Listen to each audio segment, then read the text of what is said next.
The trade war between the U.S. and China has escalated once again. That's right, and the impact is widespread from Wall Street to Central California. Tonight, KCAL 9 political reporter Dave Bryan joins us now with more on the fallout. Dave? And the scary thing is this may not be the end of it. There could be another round of tariffs coming after this. Tonight, the U.S. Trade Representative has reportedly taken the first steps toward imposing another round of tariffs on roughly $300 billion of Chinese goods. That could mean higher prices for everything from cell phones to TVs, and it could expand the U.S.-China trade war another notch after China's retaliation announcement on American goods.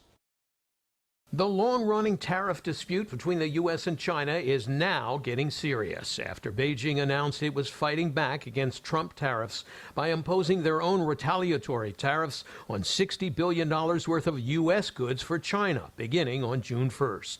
The Chinese government says they're responding to President Trump's 25% tariff hike last week on $200 billion in Chinese goods for the U.S. I love the position we're in.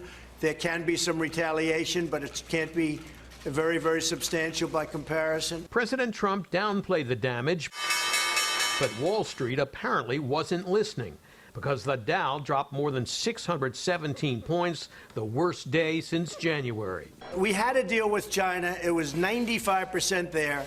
And then my representatives, they went to China, and they were told the things that were fully agreed to, we're not going to get anymore. They're going to unagree to them. That's not acceptable. Even though the Chinese tariff increases don't go into effect for 3 more weeks, farmers from California's Central Valley to the rural Midwest say they're already suffering from the lower tariffs on dairy products and crops like soybeans. And the problem is we need help now.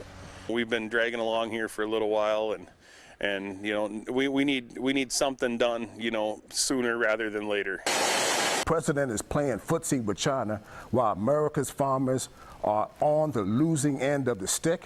And quite frankly, I don't know why more Midwestern farmers are not outraged. But farmers are an important piece of President Trump's loyal constituents. So the president says his administration's preparing to offer $15 billion in subsidies for affected farmers. Now, a new report from Goldman Sachs says the costs of the U.S. tariffs have fallen entirely on U.S. businesses and households, and warns that consequences could worsen if a deal is not reached.